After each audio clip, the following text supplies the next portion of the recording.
Hello dear students, आज का जो ये लेक्चर है यहाँ पे हम अब बायोडाइवर्सिटी जो है वो आप लोगों को मैंने अच्छी तरह से पढ़ाया है। तो यहाँ पे बायोडाइवर्सिटी कंजर्वेशन जो है यहाँ से आगे जो है इसी से रिलेटेड जो है वो लेक्चर्स होंगे। तो बायोडाइवर्सिटी कंजर्वेशन में सबसे पहले जो है हम आपको कुछ international union for conservation of natural resource, ये एक ऑर्गेनाइजेशन है IUCN। तो इनकी जो रेड लिस्ट और जो कैटेगरीज़ है या रेड डाटा बुक जो इनको कहते हैं, इसके कुछ पहलू पे हम नज़र डालेंगे। तो ये क्या है, ये IUCN रेड लिस्ट जो है ये क्या होता है, अच्छा, या रेड डाटा बुक क्या होता है, किस तरह से इसमें कैटेगरीज़ किया जाता है, ये कंजर्वेशन से ही रिलेटेड है ये भी। तो IUCN आपको पता होगा कि ये international union for conservation of nature and natural resource नाम की एक इंटरनेशनल जो है ऑर्गेनाइजेशन है जो महज काम करता है किस चीज़ पे, कुदरत के जितने भी रिसोर्स हैं, चाहे वो लिविंग ऑर्गेनिज़म हो या लिविंग ऑर्गेनिज़म से रिलेटेड कुछ हो, तो उन सबको कंज़र्व का काम ये करता है पूरी दुनिया में। तो इसी से रिलेटेड ये क्या करते हैं, ये IUCN वाले जो है इस पे रिसर्च करते हैं, सैम्पलिंग करते हैं, डाटा कलेक्शन करते हैं, फिर इसी पे पैसे भी इन्वेस्ट करते हैं ताकि उनको क्या किया जाए, कंज़र्व किया जाए। तो ये 1948 5 अक्टूबर में जो है ये organisation, international organisation united nation के बैनर में इन्होंने इसको बनाया गया था और इसकी हेड ऑफिस जो है स्विट्ज़रलैंड में। बहरहाल जो ये IUCN है इसका एक बुक भी या एक डाटा डॉक्यूमेंट भी होता है जिसको हम रेड डाटा बुक बोलते हैं, या हम बोलते हैं IUCN रेड लिस्ट, ये लिस्टिंग करते हैं किनको, कुछ स्पीशीज़ को जिनको जिस हिसाब से थ्रेट होगा, बायोडाइवर्सिटी थ्रेट जिनको जिस लिहाज से होंगे उसी हिसाब से इसमें लिस्टिंग किया जाता है। ठीक है, तो IUCN रेड लिस्ट और रेड डाटा बुक क्या होता है, it is a document that contains list of species. ठीक है, इसमें लिस्ट ऑफ स्पीशीज़ होंगे इस बुक में या इस डॉक्यूमेंट में, facing different levels of threat और रिस्क ऑफ एक्सटिंक्शन। तो जिनको इंसान की मतलब एक्टिविटीज़ की वजह से अलग अलग लेवल की, हद से ज़्यादा रिस्क, कम या उससे कम इस तरह से रिस्क होगा, उसी लिहाज से इसमें इनको ना कुछ कैटेगरीज़ में डिवाइड किया गया होता है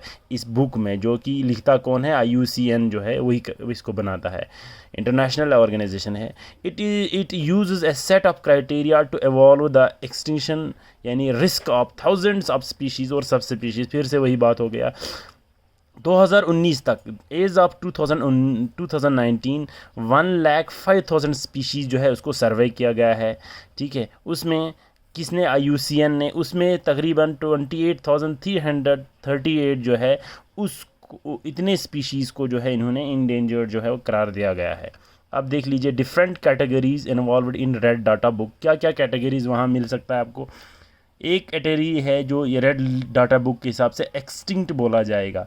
एक्सटिंक्ट कब बोलते हैं, तब बोला जाएगा when no living members of a species is recorded on the planet earth. ठीक है, ज़मीन पे उस लिविंग ऑर्गेनिज़म का कोई भी एक भी लिविंग ऑर्गेनिज़म जब मौजूद नहीं होगा उस स्पीशीज़ का, तो हम उस स्पीशीज़ को तकरीबन क्या कहेंगे, वो एक्सटिंक्ट कहा जाएगा। ठीक है, ये एक कैटेगरी है। जैसे कि आपको पता है डोडो है, डायनासोर है, आर्चियोप्टेरिक्स है, ये सारे ये डोडो जो एक बर्ड है, आर्चियोप्टेरिक्स जो है ये भी एक बर्ड हुआ करता था, विलियमसोनिया, ये कुछ जिम्नोस्पर्म प्लांट्स है, काइटोनिया, सो ये भी प्लांट्स है। ये कुछ ऐसे स्पीशीज़ हैं जो पूरी इस दुनिया से क्या हो चुके हैं, नापेद हो चुका है, एक्सटिंक्ट हो जाओ, इनका कोई भी लिविंग मेंबर इस दुनिया में इस वक्त मौजूद नहीं है। ठीक है, एक रेफेस क्यूकुलेटस जो है डोडो बर्ड है जो एक्सटिंक्ट हो चुका है। उसके बाद एक और ग्रुप जो है इसका दूसरा कैटेगरी जो है वो क्रिटिकली इंडेंजर्ड। ठीक है, CR हम इनको बोलते हैं।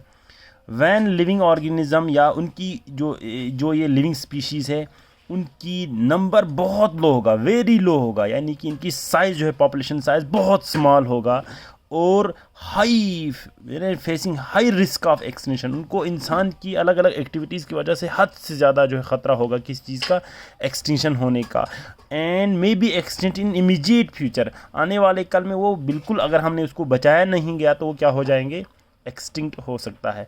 जिसमें क्या है, हांगुल है, बंगाल टाइगर है, ये दोनों एनिमल्स में जनशिया कुरू जो है एक हमारी प्लांट कश्मीर में होते हैं जो तकरीबन क्रिटिकली इंडेंजर्ड है। ससरिया कास्टस जो भी एक प्लांट है, मेडिसिनल प्लांट्स है, तो इनको भी इंसान अपनी ग्रेडीनेस के लिए ओवर एक्सप्लॉइट करके इनको इस स्टेज पे लाके खड़ा कर दिया है, CR क्रिटिकली इंडेंजर्ड, ठीक है।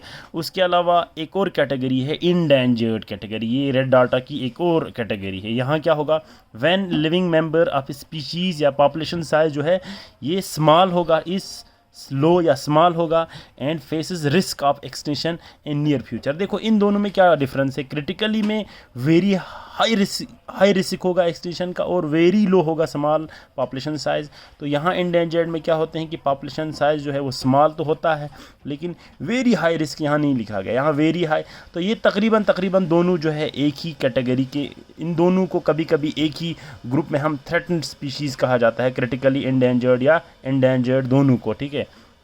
तो यहाँ पे भी कुछ हैं जैसे रेहिनोसोर्स है, लायन है, एलिफेंट है वगैरह है, ये हमारे डिफरेंट थ्रेटन्ड बोलें आप या क्रिटिकली थ्रेटन्ड स्पीशीज़ है। हॉर्नबिल है, ग्रेट इंडियन बस्टर्ड जो है, स्नो लेपर्ड है, ब्लैक बक है, चीतल है, लेपर्ड है, या यहाँ देख लीजिए इंडियन वाइल्ड आस टाइगर। ये कुछ लिविंग ऑर्गेनिजम्स जो मैंने आपको दिखाया यहाँ पे, ये दोनों इस थ्रेटन्ड ग्रुप में आते हैं, चाहे ये क्रिटिकली इंडेंजर्ड है या इंडेंजर्ड है। उसके बाद एक और ग्रुप आता है वल्नरेबल, ठीक है। वल्नरेबल तब बोलते हैं जब स्पीशीज़ क्या होगा, when its size is normal and does not face risk of extinction in near future, आने वाले कल में इसको कोई उतना रिस्क नहीं होगा। या हम बोलते हैं वल्नरेबल उस वक़्त बोलते हैं जब कोई स्पीशीज़ क्रिटिकली इंडेंजर्ड या इंडेंजर्ड की कैटेगरी में, when it does not falls in the category of endangered or critically endangered, तब ये वल्नरेबल हम कह सकते हैं, ठीक है। तो ऐसे वल्नरेबल है, इनके लिए उतना ज़रूरत नहीं है कि इनको कंजर्व करने की, उतनी ख़ास इमीडिएट ज़रूरत इनकी तरफ देने की ज़रूरत नहीं है। और लास्ट में आते हैं डाटा डेफिशिएंट। तो ये ऐसे मतलब बायोडाइवर्सिटी या प्लांट स्पीशीज़ होते हैं या एनिमल स्पीशीज़ या कोई भी लिविंग ऑर्गेनिज्म होते हैं जो जिनकी कोई डाटा अवेलेबल नहीं होते हैं और इनका कोई ख़तरा भी नहीं होता है इनके पास, ठीक है। डाटा डिफिशिएंट हम बोलेंगे, या इनके रिलेटेड कोई ऐसा शिकायत नहीं आया होता है कि इन फ्यूचर में या कभी भी इनको एक्सप्लॉइट होने का उतना ज़्यादा ख़तरा नहीं हो। डाटा डिफिशिएंट एक और कैटेगरी है, ठीक है। तो ये 4 कैटेगरीज़ हैं किनके, IUCN के रेड डाटा बुक के हिसाब से, जिनमें से पहले जो 2 हैं उनको हम बचाया जा सकता है। एक्सटेंशन वाले को तो हम कुछ भी नहीं कर सकते क्योंकि वो नापेद हो चुका होता है, तो इन्हीं के हिसाब से हम स्ट्रेटजीज़ बनाए जाते हैं कंजर्वेशन की, ठीक है। अब हो गया स्ट्रेटजीज़ ऑफ बायोडाइवर्सिटी कंजर्वेशन, किस तरह से बायोडाइवर्सिटी को हम क्या किया जाएगा, कंजर्व किया जाएगा, ठीक है। ये बहुत ज़्यादा इंपॉर्टेंट है, अक्सर एग्ज़ाम में पूछा जाता है और एग्ज़ाम में आएगा भी, तकरीबन के चांस बहुत ज़्यादा है। देख लीजिए 2 स्ट्रेटजीज़ हम बायोडाइवर्सिटी को कंजर्व करने के लिए हम इस्तेमाल करते हैं, ठीक है। 2 strategies are use to conserve biodiversity, in situ और एक को बोलते हैं एक्स सीटू, ठीक है। एक्स सीटू और इन सीटू कंजर्वेशन। अब इन सीटू क्या है, इन सीटू कंजर्वेशन, इसको हम ऑन साइट कंजर्वेशन भी बोलते हैं। इन दिस केस हम क्या करते हैं कि जो भी बायोडाइवर्सिटी होगा, जो भी लिविंग ऑर्गेनिज्म है, उसको हम उसके अपने ही घर में यानी नेचुरल हैबिटेट में और उसकी जो एनवायरनमेंट है उसके साथ हम उसको प्रिजर्व करते हैं। यानी कि इस केस में क्या होगा, जो प्लांट या जो एनिमल है, जो लिविंग स्पीशीज जो जिस जगह में है, जिस हालत में है, अपने घर में ही अपने ही इकोसिस्टम के साथ हम उसको क्या करेंगे, प्रिजर्व कर देते हैं, ठीक, कंजर्व करते हैं। जैसे एग्जांपल्स है प्रोटेक्ट एरियाज, जैसे नेशनल पार्क है, वाइल्ड लाइफ सेंचुरीज़ है या बायोस्फीयर रिजर्व्स है, कुछ एग्जांपल्स यहाँ दिया है। दूसरा आप स्ट्रेटजी आता है उसको हम बोलते हैं XC2, इसको हम ऑफ साइड भी बोलते हैं, ठीक है। तो इसमें क्या किया जाएगा, इन दिस केस जो हम प्रोटेक्शन देते हैं किसको, उस स्पीशीज़ को, चाहे वो प्लांट हो एनिमल जो भी हो, उसको हम आउटसाइड द नेचुरल हैबिटेट हम उसको प्रोटेक्शन देते हैं, ठीक है। अपने घर में नहीं, उसके अपने ही इकोसिस्टम में नहीं, बल्कि उसको वहाँ से निकाला जाता है और एक जगह हम अपनी मौजू के हिसाब से, अपनी फिजिबिलिटी के हिसाब से उसको प्रोटेक्शन देते हैं। जैसे प्लांट में हम बॉटनिकल गार्डन बनाते हैं, जूज़ बनाते हैं या क्रायो प्रिजर्वेशन करते हैं। बॉटनिकल गार्डन जैसे कहीं से प्लांट को उठा के लिया जाएगा और हम मान लो एक प्लांट किसी पहाड़ पे हो या किसी जंगल में, उसको वहाँ से हम उठा के लाते हैं और यहाँ मतलब नीचे या एक सिटी में कोई एक जगह मुकर्रर करते हैं, वहाँ उनको ग्रो करते हैं। तो अपने नेचुरल हैबिटेट में उनको हम नहीं रखते हैं, ठीक है। इस केस में XC2 में, या जूस होते हैं जैसे कि जंगली जानवर भालू या कोई चीता वगैरह जो अपने नेचुरल हैबिटेट में होते हैं अपने घर में, वहाँ से उनको निकाला जाता है और फिर एक और जगह जो इनका अपना घर नहीं है वहाँ हम उनको कंजर्व करने की कोशिश करते हैं। ये ऑफ साइट होते हैं, ठीक है, XC2। तो यहाँ पे मैंने इसके एक आउटलाइन दिया गया है, बायोडाइवर्सिटी कंजर्वेशन इन सीटू और XC2। इन सीटू में प्रोटेक्टेड एरियाज़ का एक यहाँ दिया गया है, जैसे नेशनल पार्क हैं, वाइल्ड लाइफ सेंचुरीज़ है, बायोस्फीयर रिजर्व्स है, इनके बारे में चूँकि सिलेबस का हिस्सा है तीनों। उसके अलावा सैक्रेड ग्रूव्स या लेक्स, ये कुछ ऐसे जगह हैं जहाँ हमारे बुज़ुर्ग लोग इंडिया में, क्योंकि इंडिया में बहुत सारे रिलीजस है या कल्चर्स है, यहाँ क्या करते हैं कि लोग कुछ जंगलों की पूजा करते हैं, कुछ जाने वाले रास्तों की पूजा करते हैं, जैसे कि अमरनाथ जो हमारा अपना गुफा है उसके रिलेटेड जितने भी प्लांट्स है या उस रास्ते में जितने भी बायोडाइवर्सिटी आते हैं, हिंदू लोग उनको बहुत मुकद्दस समझते हैं, उनकी प्रोटेक्शन देते हैं। इस तरह से कुछ लेक्स भी है, या ऐसे माना जाता है कि भाई वो वहाँ जिन होते हैं या परी होते हैं, ऐसा हमारा मानना है। तो कुछ प्लांट, कुछ जगह या कुछ जगह को हम इस तरह से प्रोटेक्ट करते हैं, सैक्रेड ग्रूव्स या लेक्स होते हैं। उसके अलावा रामसर साइट में आपको लास्ट में बता दूंगा, हालांकि ये दोनों आपके सिलेबस का हिस्सा नहीं है। उसके अलावा जूज़, ये XC2 में बताया, बॉटनिकल गार्डन में पढ़ा चुका हूँ आप लोगों को, सीड बैंक्स जहाँ सीड्स रखते हैं, या क्रायो प्रेजर्वेशन, इसके बारे में भी थोड़ा बताएंगे आपको लास्ट में। हर्बेरियम्स ये भी पढ़ा चुका है आप लोगों को पहले के लेक्चर्स में। तो ये कुछ है ऑब्जेक्टिव्स के जो हमारे हाँ स्ट्रेटजीज़ हैं। प्रोटेक्टेड एरियाज़, ठीक है, प्रोटेक्टेड एरियाज़ क्या है कि ऐसे जगह हैं जहाँ हम बायोडाइवर्सिटी को प्रोटेक्ट करते हैं, ठीक है। इसमें जो हमारा XC2 का टाइप है, तो अभी तक अगर वर्ल्ड कंजर्वेशन मॉनिटरिंग सेंटर, ये एक फिर से और एक इंटरनेशनल क्या है कि इनकी एक मॉनिटरिंग कमेटी है, जो इन्होंने अभी तक दुनिया में 3700 प्रोटेक्टेड एरियाज़ जो है वो डेजिग्नेट किया गया है। 3700 डेजिग्नेटेड प्रोटेक्टेड एरियाज़ डेजिग्नेट हुआ है। इनमें से 552 प्रोटेक्टेड एरियाज़ जो है वो इंडिया में ही है, इन्हीं में से है। Out of this much is present in India. And इनमें से भी अगर आप देखेंगे ये प्रोटेक्टेड एरियाज़ में, क्योंकि इसमें बायोस्फीयर रिजर्व भी आता है, नेशनल पार्क भी आता है, वाइल्ड लाइफ सेंचुरी तीनों आता है, तो 14 बायोस्फीयर रिजर्व इंडिया में है, 90 नेशनल पार्क्स भी है, एंड 448 वाइल्ड लाइफ सेंचुरीज़ भी प्रेजेंट है। ये अप टू 2016 तक के डाटा के हिसाब से, ठीक है। तो नेशनल पार्क सबसे पहले ये होता है क्या है, नेशनल पार्क कुछ लैंड्स होते हैं, रिजर्व किया गया होता है, जहाँ पे प्लांट्स और एनिमल्स दोनों को हम क्या करते हैं, कंजर्व करते हैं फ्रॉम ह्यूमन इंटरवेंशन, इंसान के इंटरवेंशन से। एक चीज़ यहाँ ख़ास बात है नेशनल पार्क की कि यहाँ प्राइवेट ओनरशिप राइट्स जो है वो अलाउड बिल्कुल नहीं है। प्राइवेट ओनरशिप राइट मतलब हो गया ह्यूमंस, जैसे कि कोई टिम्बर कलेक्शन के लिए वहाँ जाएगा, या वहाँ कुछ कल्टीवेशन करना चाहता होगा, या कुछ वहाँ से वो मेडिसिनल प्लांट लेना होगा, या वहाँ देखने के लिए रिक्रिएशन के मकसद से वहाँ जाएगा, ऐसा कोई भी एक्टिविटीज़ यहाँ नेशनल पार्क्स में अलाउड नहीं है गवर्नमेंट की तरफ से नॉर्मली, ठीक है। तो देख लीजिए ये नेशनल पार्क्स का यहाँ, अलबत्ता यहाँ कुछ रिसर्च जो है करने के लिए कभी कभी हमारे कुछ जो टीम से या कुछ स्टूडेंट्स वगैरह रिसर्च के मकसद से वहाँ जा सकते हैं, अदरवाइज़ और कुछ बाकी जो गवर्नमेंट से इजाज़त लेने के बाद वहाँ जाते हैं, बाकी चीज़ें जो है वहाँ अलाउड नहीं है। इन दिस केस प्रोटेक्शन जो है दोनों को दिया जाता है, बहुत फ्लोराज यानी प्लांट्स को भी देते हैं, एनिमल्स दोनों को देगा, ये फौनास है तो सबको जो है प्रोटेक्शन देगा। और अक्सर जो ये नेशनल पार्क्स है इनको चलाने वाले जो गवर्निंग बॉडीज़ होते हैं वो सेंट्रल गवर्नमेंट्स होते हैं, यानी कंट्रीज़ के सेंट्रल गवर्नमेंट होगा या स्टेट गवर्नमेंट्स भी हो सकता है, ठीक है। हिंदुस्तान की पहली जो नेशनल पार्क है जिम कॉर्बेट नेशनल पार्क है, ये सबसे पहले 1936 में उत्तराखंड में एस्टैब्लिश किया गया था, लेफ्टिनेंट कर्नल जिम कॉर्बेट खुद ने, ठीक है, उत्तराखंड में। 4 नेशनल पार्क्स हमारे एरस्टवाइल JNK के हैं, जैसे दाचीगाम नेशनल पार्क श्रीनगर में है, किश्तवाड़ नेशनल पार्क किश्तवाड़ में है, और सलीम अली नेशनल पार्क ये बारामूला में है। Hemis high altitude national park जो लेह में है, चूँकि अलग यूनियन टेरिटरी हुआ है तो मान लीजिए आप लद्दाख UT में ये है। 3 जो हैं हमारे JNK UT में है। तो ये हो गया हमारे नेशनल पार्क्स, ठीक है। अब वाइल्ड लाइफ सेंचुरीज़, तो वाइल्ड लाइफ सेंचुरीज़ और नेशनल पार्क तकरीबन एक ही है। यहाँ पे भी हम क्या करते हैं, wild life sanctuaries are similar to national parks but it differs from latter, यानी ये नेशनल पार्क से किस चीज़ में अलग है। Here protection is mainly provided to animals, यहाँ ख़ास कर जो ज़्यादातर जो ज़ोर है या तवज्जो जो है एनिमल्स की यानी फौनास की तरफ दिया जाता है इज़ कम्पेयर टू फ्लोरास, ठीक है। और दूसरी बात ये है कि इस नेशनल पार्क और इसमें ये फ़र्क है कि यहाँ प्राइवेट ओनरशिप अलाउड है, नेशनल पार्क में ये अलाउड नहीं होता है, ठीक है। तो यहाँ ये अलाउड है, जैसे कि वो कोई टिम्बर कलेक्शन के लिए जा सकता है या फॉरेस्ट से कुछ लाना होगा उसको वो वहाँ से ला सकता है, या रिक्रिएशन के मकसद से भी वहाँ जा सकता है, ठीक है, वाइल्ड लाइफ सेंचुरी को देखने के लिए, ठीक। ये चीज़ें वहाँ, जैसे कि आप भी बहुत सारे वाइल्ड लाइफ सेंचुरीज़ में घूमे होंगे, देखने के लिए रिक्रिएशन मकसद से जाते हैं, ठीक है। लेकिन ये तब तक अलाउड है जब तक आपका ये सब करना जो है ये उन एनिमल्स की वेलबींग के लिए कोई ख़तरा ना हो। अगर उनसे अफेक्ट होगा तो फ़ौरन आपको बर्न कर दिया जाएगा। तो यहाँ पे भी ये जो है स्टेट या सेंट्रल गवर्नमेंट जो है इनको गवर्न करता है, ठीक है, वाइल्ड लाइफ सेंचुरीज़। तो 17 वाइल्ड लाइफ सेंचुरीज़ अभी तक हमारे जम्मू कश्मीर में है, जिनमें से 1-2 के नाम मैंने यहाँ लिखा गया है। जैसे ओवेरा आड़ू जो है वाइल्ड लाइफ सेंचुरी, ये पहलगाम में बहुत खूबसूरत वाइल्ड लाइफ सेंचुरी है, यहाँ विज़िट ज़रूर कीजिए। नंदिनी वाइल्ड लाइफ सेंचुरी जो है वो जम्मू में है। अक्सर जम्मू से आते वक्त जो है नगरोटा के जो टनल है वहाँ के नज़दीक आपने देखा होगा नंदिनी वाइल्ड लाइफ सेंचुरी जो है जम्मू में है, ठीक है। इसी तरह से हमारे लद्दाख में भी 2-3 वाइल्ड लाइफ सेंचुरीज़ जो है वो एस्टेब्लिश्ड हैं ऑलरेडी।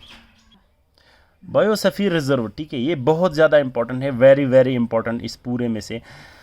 तो बायोस्फीयर रिजर्व जो है ये भी हमारे प्रोटेक्ट एरियाज़ के अंडर आते हैं। ये कॉन्सेप्ट जो है ये बायोस्फीयर रिजर्व जो है ये यूनेस्को ने, ठीक है, ये यूनेस्को ने लॉन्च किया गया था कब 1971 में, ठीक है, यूनेस्को ने, ठीक है, कब 1971 में united nations education scientific and cultural organisation जो है इनके एक प्रोग्राम जिसका नाम था मैन एंड बायोस्फीयर मैप जो प्रोग्राम है इसके तहत जो है या इस बैनर के तहत जो है ये बायोस्फीयर रिजर्व को जो है 1971 में इंट्रोड्यूस किया गया था, dealing with conservation of ecosystem. किस मकसद से? किसी भी इकोसिस्टम की कंजर्वेशन के मकसद से ये जो लॉन्च किया गया था 1971 में। अक्सर पूछा जाता है एग्ज़ाम में, ठीक है। अभी तक जो है 422 बायोस्फीयर जो है पूरे वर्ल्ड वाइड में है, जिसमें 94 कंट्रीज़ की तकरीबन ये डाटा है, जिसमें से 14 जो है वो हमारे इंडिया में भी प्रेजेंट है।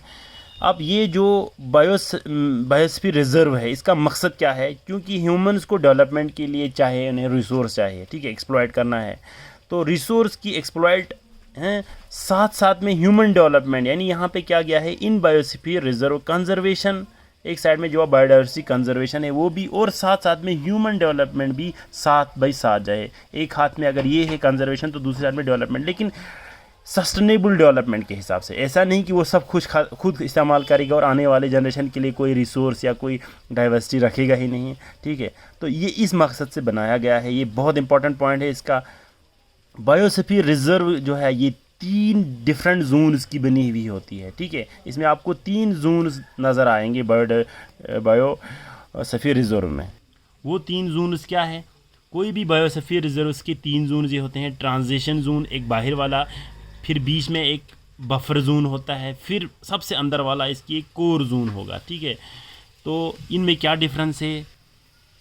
जो ये बायोस्फीयर रिजर्व की सबसे बाहर वाली जोन है जिसको हम ट्रांजिशन जोन भी बोलते हैं या मैनिपुलेटिंग जोन भी बोलते हैं। It is the outer most zone wire human activities like cultivation, recreation, collection वगैरह जो है ये अलाउड किया जाता है, यानी कि यहाँ ह्यूमन सेटलमेंट भी हो सकता है। ये बाहर वाला जोन है, यहाँ इंसान अपना मकान शिकान बना सकता है या ह्यूमन अपनी एक्टिविटीज़ जो है वो कर सकता है, ठीक है, सबसे बाहर वाली जोन।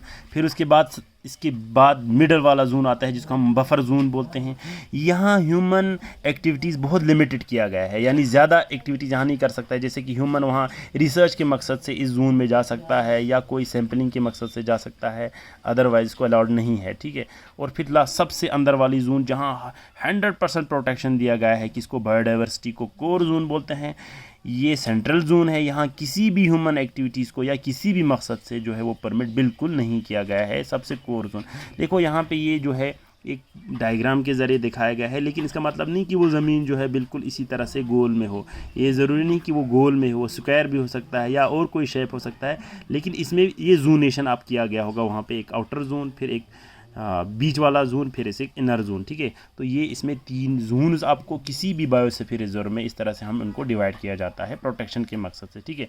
तो जाहिर सी बात है, देखो भाई, बाहर जो है ह्यूमन अपनी डेवलपमेंट या इस रिसोर्स को इस्तेमाल करेगा, लेकिन एटलीस्ट अंदर वाला जो है वो कम्प्लीटली जो है प्रोटेक्ट रहेगा ह्यूमन किससे, इंटरवेंशन से या ह्यूमन एक्टिविटीज़ से। तो यूँ तभी मैंने बताया था इस केस में क्या होते हैं बायोस्फीयर रिजर्व में, यानी कंजर्वेशन और डेवलपमेंट जो है वो हैंड बाय हैंड जाता है, हैंड इन हैंड में जाता है, ठीक है। तो ये दोनों साथ साथ चलेगा, इस मकसद से ये बनाया गया होता है।